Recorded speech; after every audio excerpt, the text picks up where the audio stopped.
Welcome in to season 2, episode 5 of the Nerds Ruin Sports, or also really our first emergency podcast of the show.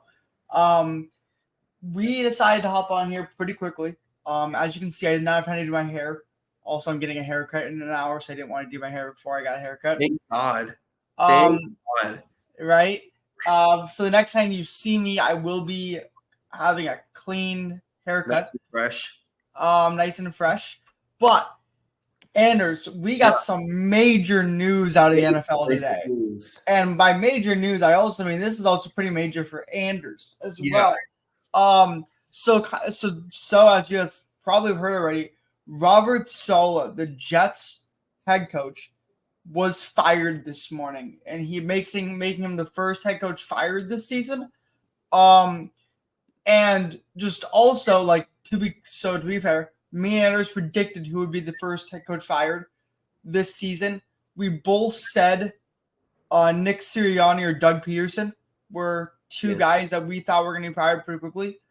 Nick Sirianni was the main one I thought that could be fired. Yeah, I forget if I picked one of those. I know I picked one of those two. I forget if I forget what I said. I think I might have said Sirianni. I'm pretty sure. I think I said Sirianni. I think I remember because I remember I said that if the Eagles struggle out the gates, it could be the Eagles can fire. The Eagles have shown they can fire people mid-season.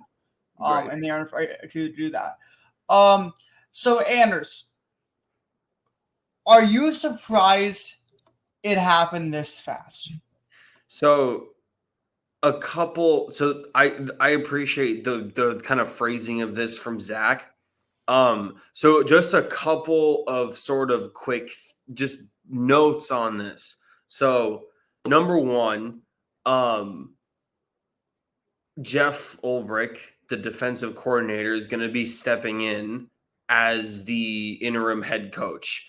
Which to me, I think is the right thing. I think that, Jeff has been under the Saleh tenure. Jeff has been has called defensive plays for the Jets and has produced multiple top 5 defenses on every single index that you guys probably consume, and has not really gotten, I think, the seriousness of he kind of has deserved as a head coaching candidate. And so I think that this is a really good way for him to I think is like a head coaching interview that he has deserved for a couple of years now, but has not gotten. So this is, I think, a really nice audition tape for him. No, I agree. So that I'm glad they're going. I know it's better than choosing Hackett. It's better than choosing Hackett, exactly. Are you surprised Hackett is still? So that's the thing. It's phrased, right? Am I surprised it happened this fast? So the problem there is I like many people thought that Hackett in principle should have been the first one to go because his side of the ball was much more detrimental to the kind of record and production collectively of the team. I think that's pretty easy and clear to see. Obviously, you have the sort of wrinkle of it, which is that, Hackett is he and Aaron have a relationship. And that relationship, mind you guys, this is something that people, I feel like, forget or just kind of assume. That relationship is exclusively, it's exclusively like a working and interpersonal one. Because Hackett never called plays for Aaron in Green Bay. So in terms of the familiarity of it. So that's just a thing that I think should be clarified. So Denver was Hackett's first time calling plays. So I think so I'm surprised that he didn't go first. I thought that Hackett I thought if Saleh was fired,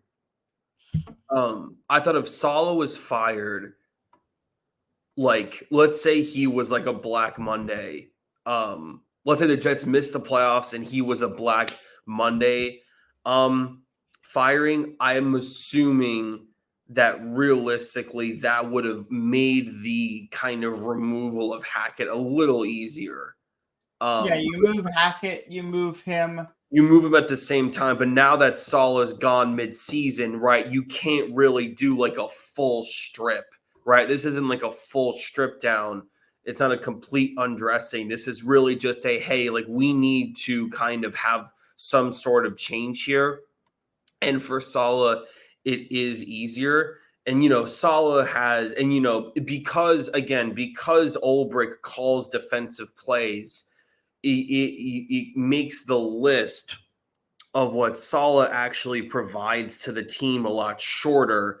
And it's not like he's a stellar game manager or anything. So, that makes it sort of a little easier. I thought that there would be a threshold where there would be like a midseason firing if something was dead. I did not think that 2-3 was going to be the trigger for that. I thought if this was like, if they were 3-7 and they essentially needed to like win out or lose one basically to make the postseason, then like a 2-6, whatever, right? Then that I think would have been more disappointing. But 2-3, I think, off of a Aaron Rodgers interception that was really kind of, I think, mostly his fault. I think it's a little strange that it happened this early. Yeah, I would say this. Listen, I've always said this about Aaron Rodgers. Aaron Rodgers is not in like goatness that is like in LeBron James does, but Aaron Rodgers is LeBron James of the NFL in the way that Aaron Rodgers has so much power over organizations that any move the organization makes is pretty much Aaron Rodgers' decision. And Aaron Rodgers was very obviously not liking Robert Saleh and was not in good relations with Robert Saleh.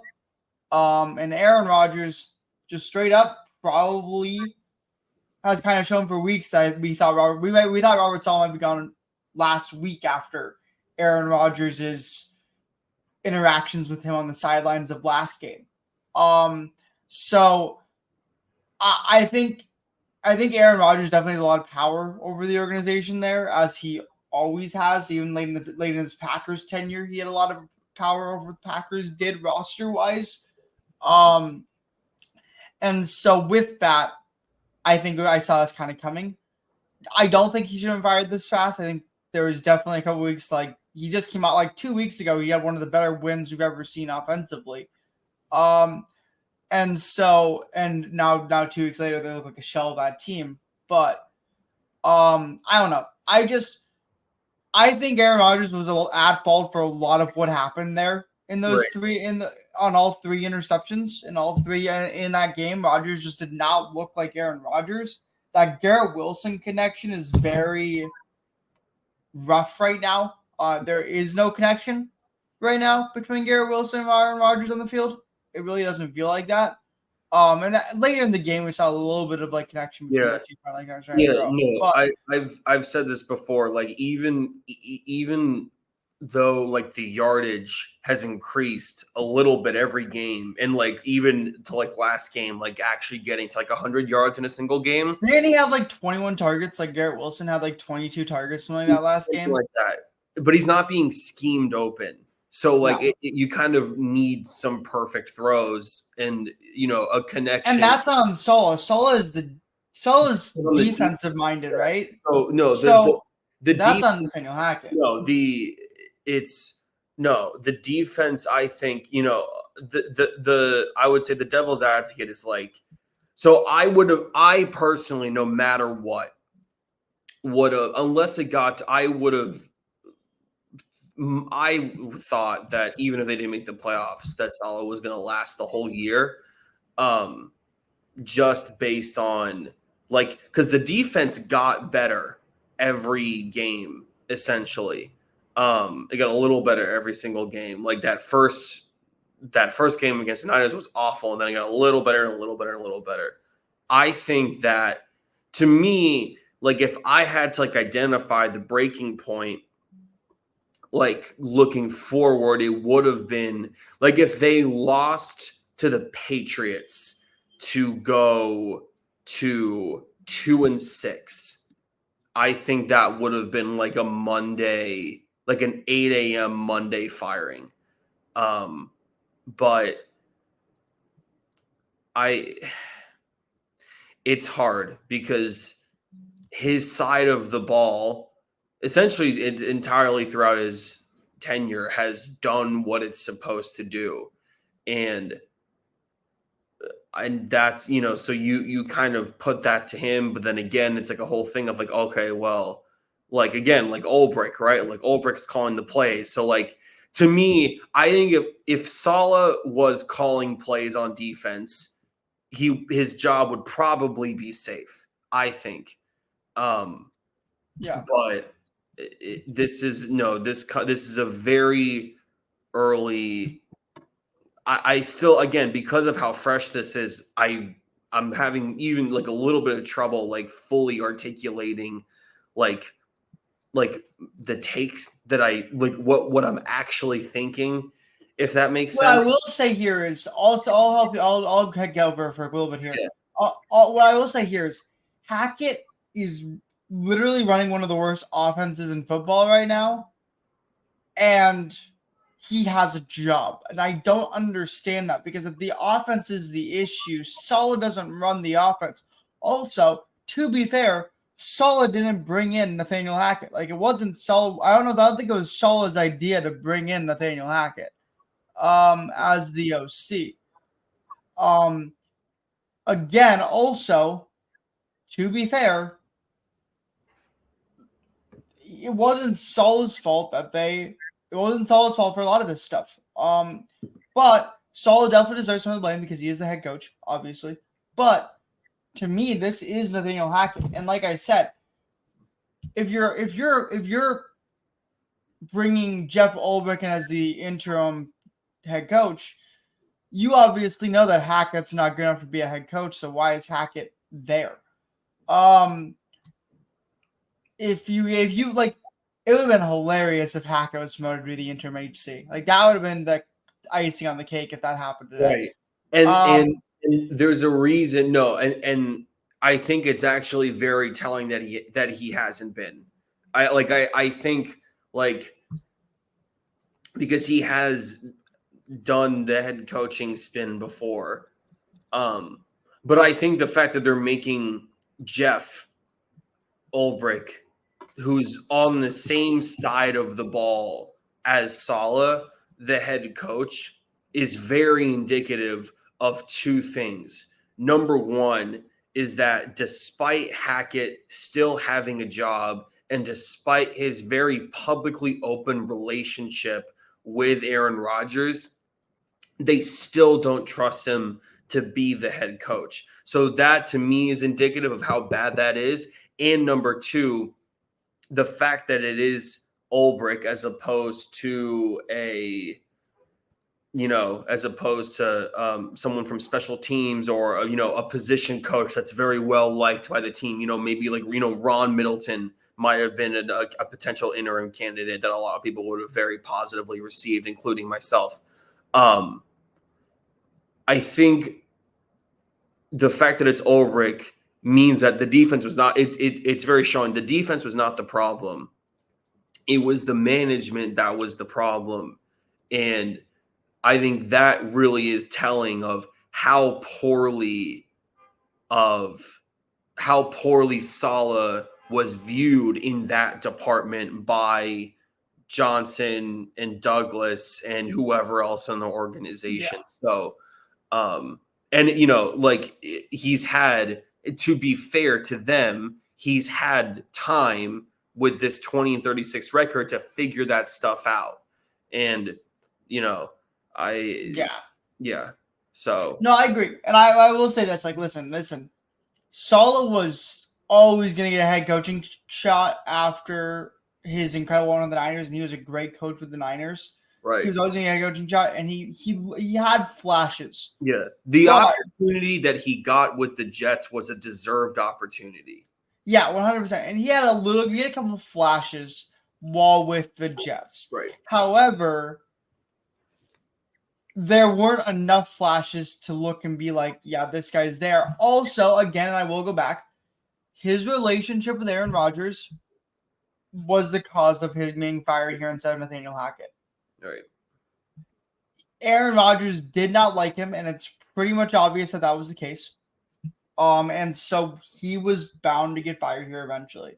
Right. And it wasn't a lot of like the public, and you tell me if you agree, Zach, like it wasn't like the public stuff, like the public kind of calling out of things, like, like I think that was sort of a lot of the issues that people have with like Ron Rivera.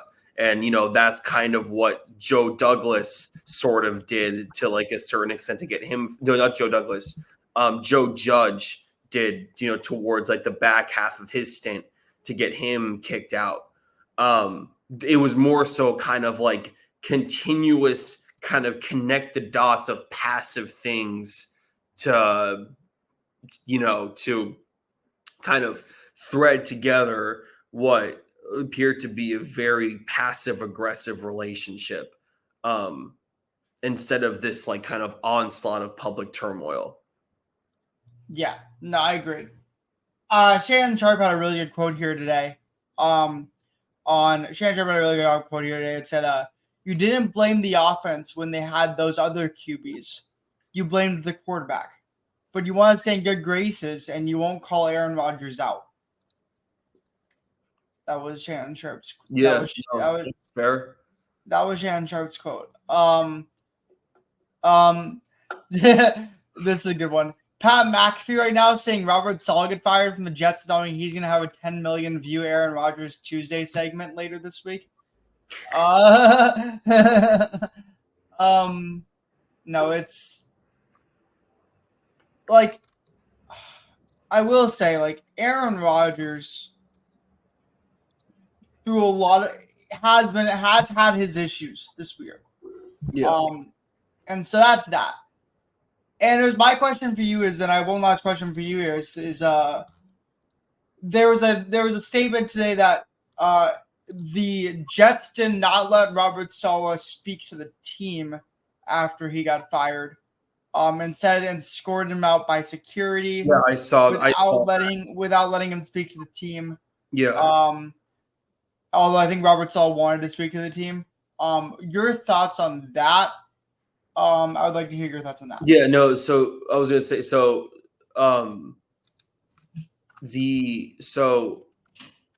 they added on the herd today. They added the note that Saleh was escorted by security out of the building, but Adam Gase was not when he was fired, which I think is interesting. No, I mean that's obviously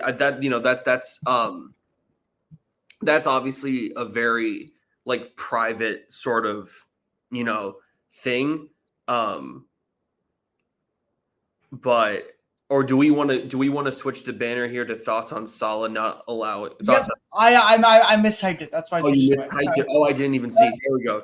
I said thoughts on Robert Saleh not allowing Saleh to speak to the team. So my bad. That's totally missed that. Sorry. No, I think. I mean, Mike, we'll probably get some more specifics on that in the coming hours. That's a little hard to speculate on. But he's always come across as like a very big open personality, kind of very, macho, muscular, good looking guy.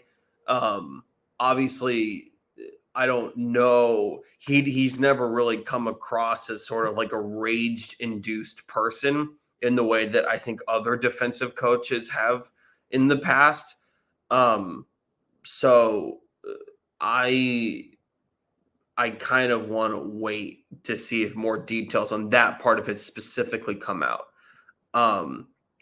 I want to ask you, Zach, about a couple of things.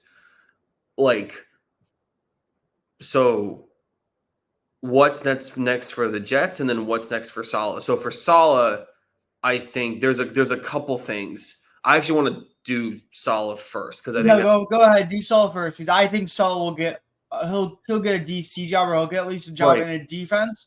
So the thought that was had for one of the thoughts that I think Pat McAfee just kind of threw out of the woodworks that I thought was actually kind of interesting was, do the Colts, who have probably one of the worst run defenses in the NFL, do they bring him in and have him finish out as the defensive coordinator over Gus Bradley for the rest of the year? That I think would be an interesting thing. Although interim coordinators that don't start the year on the staff, that is kind of weird. Like when Matt Patricia took over for Sean Desai on the Eagles last year, like Matt Patricia was already like a senior defensive assistant in the building when that happened. So that's a little different.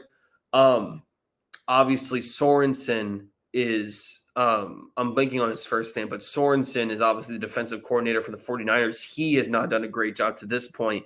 That could be another potential interim defensive coordinator kind of thing that you bring in. I mean, obviously, I think you and I would both think that he would be a strong candidate to start the year, to start next year as the Niners DC, but maybe do even jump the gun, just bring him in as the interim. There's a lot of different stuff there. I'm curious to kind of see what you think. Maybe I'll throw it into I'll throw this out to you because you're a Vikings fan. Let's say Brian Flores just keeps putting in the work and just and it makes it so that he has no choice but to get a head coaching job. Like, would Saleh be a candidate for that opening? Oh, he 100% would, simply because of the fact that he's the Shanahan guy, right? Right. And so and Kevin O'Connell knows him really well. Yep. I'm pretty sure Kevin O'Connell's probably good friends with him. There's no doubt in my mind Saleh would be a candidate for the DC job in Minnesota if Brian Flores plays so well that he gets a head coaching job. Because here's the thing at this point is Brian Flores would have to physically prove that he can put together the best defense in the NFL for an entire season for him to really have a chance of getting a coaching job, which kind of sucks, but it is true simply because of all the drama that kind of goes with him at this point. And so for me there, I do see Saleh. I'd love to see the Vikings bring Saleh on now as like a defensive analyst or like a defensive mind just in the coaching room.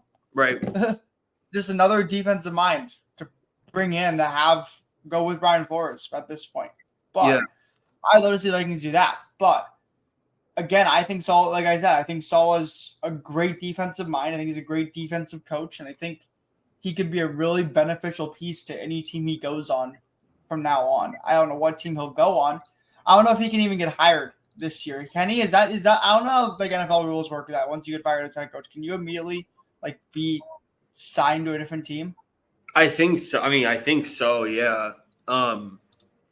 Mid-season.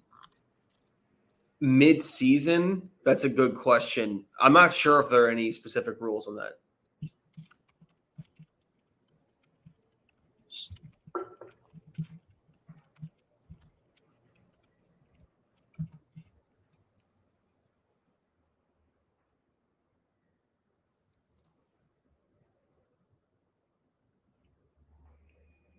I don't know, man. Okay, so Bleacher Report has come out with a more detailed article on the Saleh thing. On the not the Saleh thing broadly, but the security part specifically. So I want to kind of see. Okay.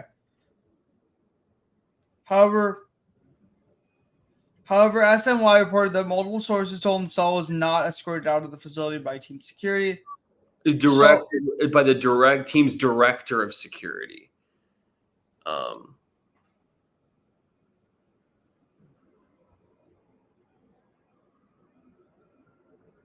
Yeah, they don't really detail much more than that. Rich Samini, ESPN.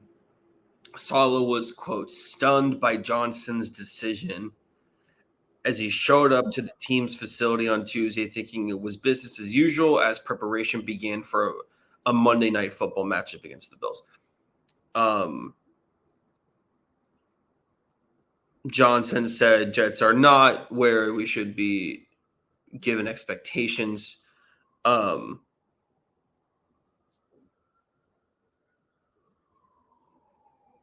The Athletic's Zach Rosenblatt reported that Ulbrich is, quote, beloved by the entire Jets roster and staff. But obviously, because of his side of the ball, the offense is still the issue. Yeah, the offense is the issue. That's why I don't understand why Hackett still has a job there. But, yeah, no, because they're on the same side of the ball. I'm not sure how the only because Ulbrich is an unknown. Yeah, as a game manager, he's a known plus as a defensive play caller. We don't know what he's like as a game manager, and so in order for there to be a significant improvement, he needs to be essentially like a like an A+ game manager. Like you're kind of crossing the fingers as that's the case, because otherwise, it kind of just becomes a very marginal improvement, because of the offense kind of remaining the same, which we'll see. Now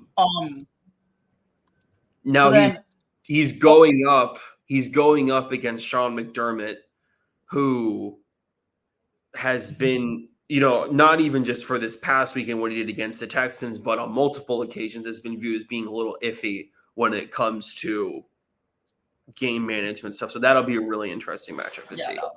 Also news from who posted this? I forget. I just saw a thing that said this. I forget who posted this. But there has been an announcement that Aaron Rodgers' weekly appearance on the Pat McAfee show will be moved to tomorrow. So tomorrow will be when Aaron Rodgers tells all. Okay. Yeah, no. So that's that. Anders, with that, how do we do a fun game? Which coach is next? You want to go more about what does this mean for the Jets first before we do that? But we'll do which. Oh, well, that's very quick. Well, I actually think that your exercise is more interesting, but I will say for the Jets, on the herd, they had mentioned Mike Vrabel as a potential suitor. I think so. This is and I can even kind of tie our two exercises together a little bit before we actually do it. But this is going to be a really, really interesting year. There's going to be a lot of really good openings so we know the Jets. So we also speculation. So the Jets, assuming Ulbrich doesn't have the greatest, whatever, right? And even then it's not guaranteed. But we're assuming, let's just use reasonable assumptions here. The Eagles are probably going to have an opening. The Eagles are going to have an opening. The Jaguars. The Jags are probably going to have an opening. The Jets will have. The Jets, even if Ulbrich is great, they're going to interview other people. I'd say the Saints right now will probably have an opening. I think then it's. Yeah, if the Saints miss the postseason, they'll probably have an opening. I'd say the Saints have an opening. There's 4 right there. The Bills might have an opening. The Bills might have an opening. I would not be surprised. I'm going to keep saying this. I would not be surprised if the Raiders have an opening. I'm gonna say it. I I don't don't. think so. You don't believe so, and I feel like Antonio Pierce is not being really liked by that. Plus, all the college drama he kind of had there very recently. Kind of going into it, I think he's like not allowed to coach in college for like 8 years. Right. Because of all the drama and stuff that he had. I think there is some issues there. Those 5 for sure. We said. I don't. And then the Giants too, I still think are. Dable's making a case right now for it, but I would say, yeah, you're probably right on that. Does Joe? Let's see here. I was wondering here though. Is Shanahan's seat getting a little warm I don't think so. with how the Niners are playing to start this year? They're 2-3. They are 2-3. They have a ton of injuries. I guess you can use that as an excuse early on now. But heck, the Rams are 2-3. The Rams have an entire team injured, and they're playing better than the Niners are right now. Yeah. But so I think the ones we said. Oh, we forgot about. I know we're forgetting about somebody. We forgot about. Mike McCarthy. But that's kind of different because he's a free agent after this year, so it wouldn't be that he would be fired. It would just be that he would not be offered an extension. But that would be an opening. That would be an opening. That would be an opening. Correct. I don't think he will be fired mid-season. You know, like with the patience that Jerry has had with coaches in the past, I don't think he'll be fired mid-season. I also think I think if McCarthy, if the Cowboys make the NFC Championship game, then McCarthy's going to get. This is why I think the whole Cowboys being Super Bowl or bust thing is obnoxious, because if the Cowboys make the NFC Championship game and lose, Jerry Jones is going to make Mike McCarthy like the 3rd highest paid coach in football or something. So yeah, by a long way. So then here we go. Let's do a hot seat meter right now, Anders. But now we set the stage. Now let's actually do the exercise. Now let's do a hot seat meter, Anders. I'm going to name some teams for you. I'm going to name some coaches for you, and I want you to tell me where their hot seat sits right now. Okay? Yep. Kevin Stefanski.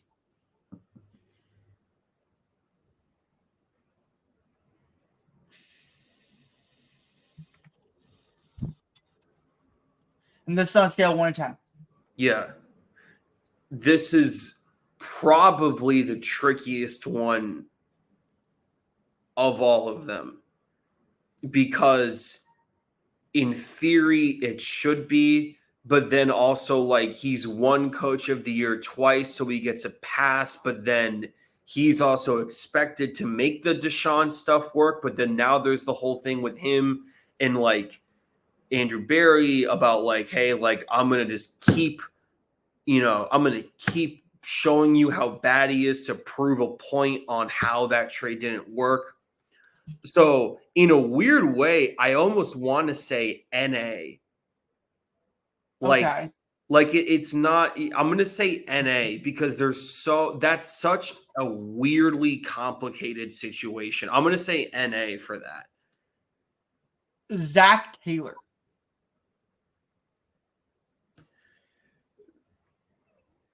Well, he still has 3 years left on his extension, I think. So I'll say 3. But we also know extensions don't mean that much. Extensions can be. Right. Owners aren't afraid to make the move. Well, the Brown family is very cheap, so they're okay. That's fair.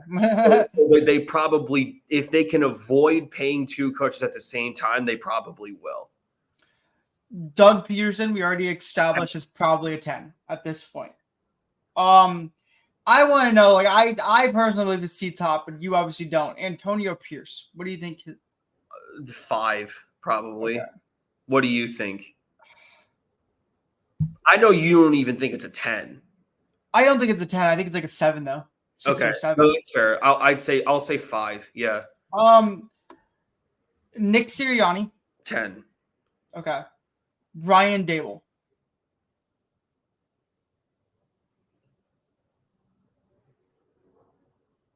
7. Coming off a pretty big win against the Panthers, Yeah. but Matt Eberflus.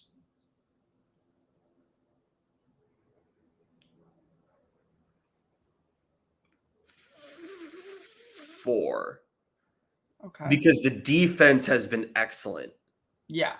So I'll say 4. Shane Waldron would go before him.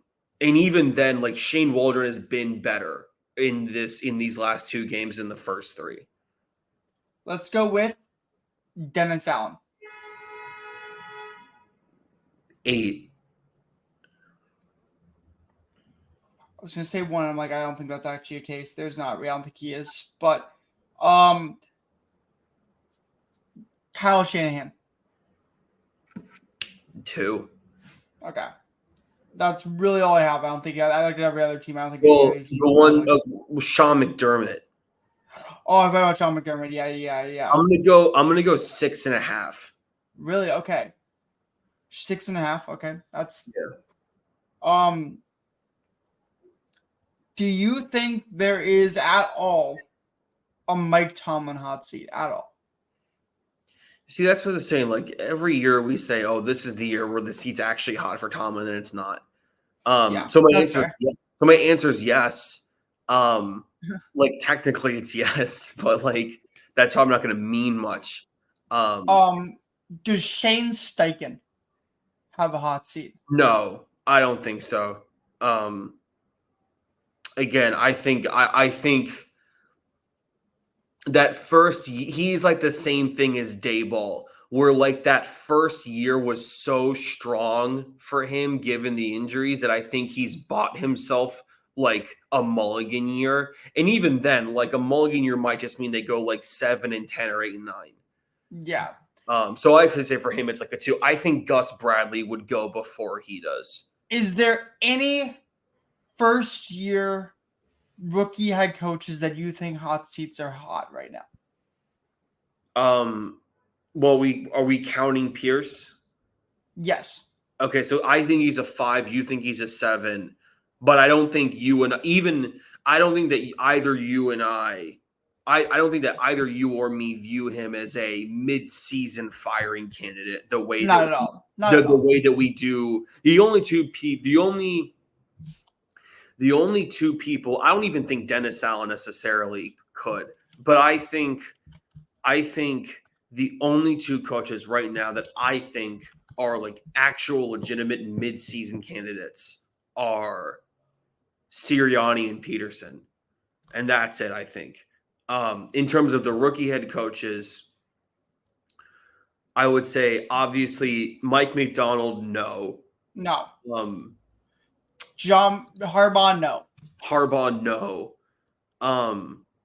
The only ones I can see right now is because of how disastrous they look and how bad they look. But also, Will Levis, I think if Brian Callahan gets himself a team, I think he's fine. I think I don't think they'll take him out this year. But but the Titans have looked so disastrously bad that there is potential. They will give Callahan 1 year with Cam Ward or Jalen Milroe. Yeah, no, 100%. And then finally, we're going to move on to the one guy that I always liked, but I unfortunately think he's having an obviously not a great year, which is Carolina Panthers head coach Dave Canales. Dave Canales. I think if they can, because of last year was so bad, the bar is so low. Like, and because I think the fact that they benched Bryce meant that Tepper really did believe ultimately that Bryce was the problem.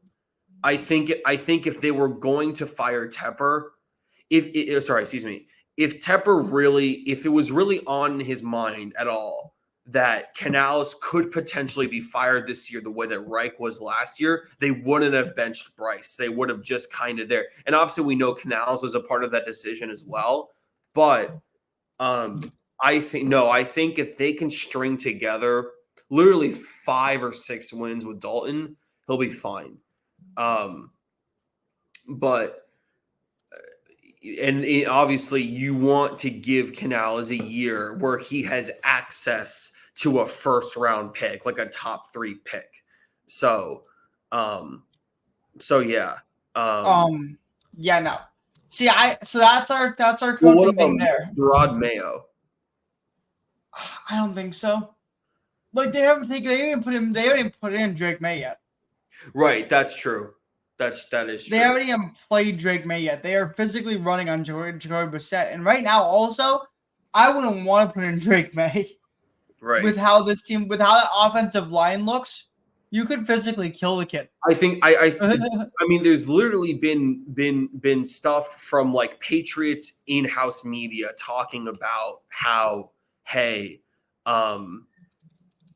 like talking about how the Patriots are literally doing like a mutiny essentially over like Jacoby Brissett being in. I think the players want May because I think a lot of the young. I think there's been some really solid reporting on the younger players, from on the Patriots team, especially on offense, being like, I'm going out there, offense and defense, excuse me.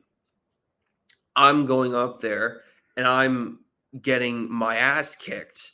And getting the way that I'm talked about a certain way because of it, and May isn't. Like, he's being protected. Why should he be protected when I'm not being protected? So I think that it's because of that, and I also do think that there are some veteran players that just don't want Jacoby, and they do kind of think that based off what they're seeing from May in practice, that he gives them a better chance to win, which I think is true. I think May is a better quarterback than Jacoby Brissett.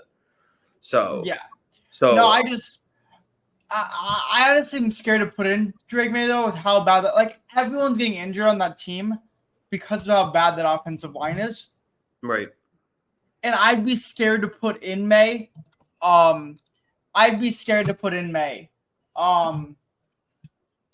With how bad that is right now. And so I'm like, if I'm the Patriots, I am not putting in May. I am waiting till we get offensive line help from the draft. And then we'll put May in to start next year. But that obviously won't happen because eventually the Patriots will eventually just have to say, we're so bad, let's put May in and see how he does. But yeah, we'll see. I don't think, but Mayo's definitely on the chopping block for me. I think Mayo's.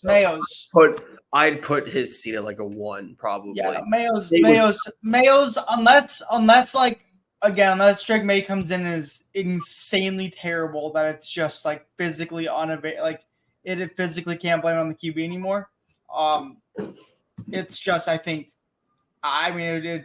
think Gerard Mayo's safe is really fine. I don't think Drake May will. I think Drake May is a good, competent QB. I think this whole class by the way, just quick thing, I want to shout out the entire rookie QB class after this past week. Yeah. Williams had his by far best game as an NFL player. Bo Nix had by far his best game as an NFL player. Jaden Daniels continues to be a top 5 QB in the league this year. Yep. He would be my MVP pick today. Jaden Daniels would? Okay. Yeah. See, I would say he's top 3 for me for sure. Top 2 maybe even. But I like what Jaden Daniels is doing, obviously. It's kind of hard not to like what he's doing on the field. You have those 3, and then obviously you have Drake May and JJ McCarthy who have not played yet, and obviously JJ McCarthy won't play this year. So Drake May is the last QB this year that we have a chance to maybe look at and scout as a potential option. Yep. But yeah, no, I'd say that. But no, I'm curious to see how this will go. Obviously, me and Anders have a lot more to talk about in a future show this week, possibly. Like I said, this was just kind of like an emergency pod to talk about the Saleh firing. But I think that's good for us for now because I don't think there's much more to talk about in terms of Robert Saleh stuff. We'll save stuff. We'll save stuff for a full part. Yeah, we'll do another show probably this week and get talking about all the insane stuff that happened in college football this week, and then also the insane NFL games that we had this week, including a much needed. I know we already talked about Jets here a little bit, but we'll have a big, we'll have a lot longer talk on this Jets Vikings game at our next show. But everyone, it's been a pleasure. We really do appreciate you tuning in. We're glad we were able to do a quick emergency pod for you on this. I want to thank Anders for hopping on pretty much immediately after I texted him today. When you guys see me next, my hair will be amazing. And so I just want to point that out. But seriously, yes, tune in to our YouTube, subscribe, turn on post notifications. We really appreciate the support there. Follow us on our socials. I post them down below. And then also tune into the Bleav in Twins podcast, which is our fully baseball podcast that we do. We are in off season right now, so we will be posting episodes regularly there. And so tune in there if you want to hear all about baseball and specifically postseason baseball. We do a lot of postseason. Check out my Twitter. I posted a really cool reaction to the Kerry Carpenter home run. We happen to be live on Bleav in Twins during that Kerry Carpenter home run. And so tune into that. But on behalf of my amazing co-host, Pryor over there, thank you for hopping on. And this has been an awesome show. What a great emergency. And go we will guys. And we will see you all later this week. Yep. Jeff, pull a miracle for me. Peace out, guys. See you guys.